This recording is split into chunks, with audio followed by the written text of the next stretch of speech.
நீ கடவுளை சீக்கிரம் அடைந்தா டாக்டர் போ, நேராகி அடைந்தா கோயிலுக்கு டாக்டர் கூட சீக்கிரம் இரண்டு பக்கம் போயிடலாம். கோயிலுக்கு கூட கொஞ்சம் நாளாகும். அதனால சிவன் கோயிலை சுற்றி வரணும். சிவனை சுற்றி எல்லா தேவனையும் கொடுத்துட்டு அதே மாதிரி சிறு குடும்பம் தெரிஞ்சுட்டு மலுவலையால வாங்கணும்.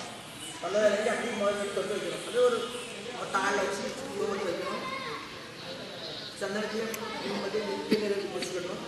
சந்தனத்தை குடும்பத்தையும் அதை வச்சா ஆண்களை வந்து என்ன செய்யணும், பெண்கள் உடல் வந்து மெல்லியானது என்ன குளிர்ந்த உடல். அதுக்கு தான் நம்ம என்ன செய்கிறோம், பெண்களுக்கு தங்க நகை நிறைய போட்டுறாங்க, ஆண்கள் தங்க நகை நிறைய போட்டால் வெள்ளி போட்டணும். அதிகம் உறுதி உள்ள வேண்டும். சம்மன் முடிச்சுனா அதான் நல்லது. அவனை பற்றி நல்லது தங்க கும்பிட்டு போட்டு தான் அவங்க செய்யணும். பெண்களுக்கு தங்க நகை நிறைய அணியணும். ஏன்னா அவர்களுக்கு தங்கம் சூடு. பெண்கள் உடம்பு குளிர்வானது, தங்க நகை நிறைய பெற்று போகணும். ஆண்கள் போடக்கூடாது.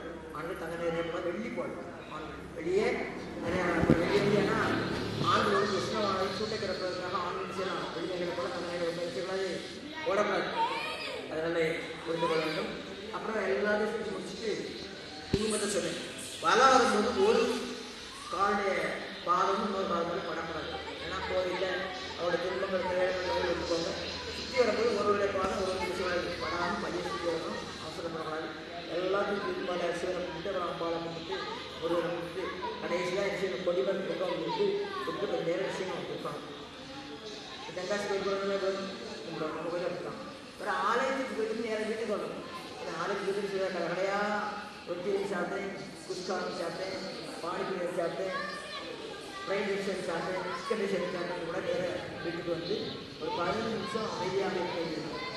நீங்கள் அப்படி ஏதாவது வாங்கினா கோவிலுக்கு போக முன்பாக எல்லாத்தையும் வாங்கிட்டு கோவிலுக்கு வரணும். ஒன்றும் தப்பு இல்லை.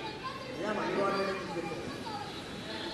அதுக்கடுத்தால நம்ம 6:25 ஆகும்போது திருவிழாவுக்கு போய் கலந்து கொள்ளக்கூடிய தாய்மார்கள் உடனடியாக அழைத்து வருவாங்க. விழாப்பத்திய சாதமாக நடத்த அதில் பேசுகிறதா இருக்கீங்க.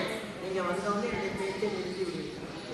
என்னுடைய பேச்சை நிறுத்தி விடுவீங்க. அந்த காலத்தில் பார்த்தீங்கன்னா பையங்கள்லாம் வந்து என்ன ஒரு குறிப்பிட்ட வயசு வந்த உடனே சாரம் இருக்காங்க. இப்போ எல்லாம் ஆரம்ப சிரமத்தை தாடியை வந்து தாடியில் வளர்க்கக்கூடாது. சாணி வளர்த்தா சரி வந்து சொல்லுவாங்க. எல்லாம் 50 வயசுக்காரங்க அவசரப்படுறாங்க, 5 வயசு அவசரப்படுறாங்க. ஆகவே உடையில் நாகரிக வேண்டும். ஆண்களாக இருந்தாலும் சரி, பெண்களாக இருந்தாலும் சரி, உடையில் வெளியே போகும் கொஞ்சம் டீசெண்டாக போகணும். நல்ல வெள்ளை வெள்ளை சட்டை மட்டும் போகணும். அதுக்கடுத்து அவசரப்பட்டு வெளியே விஷயக்கூடாது, போகக்கூடாது. பயங்களாம் 50 வயசுக்காரங்க போகணும். வாங்கிக்கணும். எவ்வளோ அசிங்கமாக இருக்குது. என்ன அலம்பில் பண்ணாதீங்க. வெளியே போகும்போது பேண்ட் சட்டை போட்டு நீட்டாக போங்க. சாரம் விட்டுட்டே போகலாம், வேஷ்டை போட்டு போகலாம். என்ன ஆட்டோத்தில் போட்டு நீட்டாக பைக்கில் போகக்கூடாது. அப்போ உடையில் நாகரிகம் வேண்டும். உடையில் அப்போ நாகரிகம் இல்லை. முஸ்லீம்கிட்ட மட்டும் உடலில் நாகரிகம், உடையில் நாகரிகம் மற்ற உடை இல்லை. உடையில் நாகரிகமான வேண்டும்.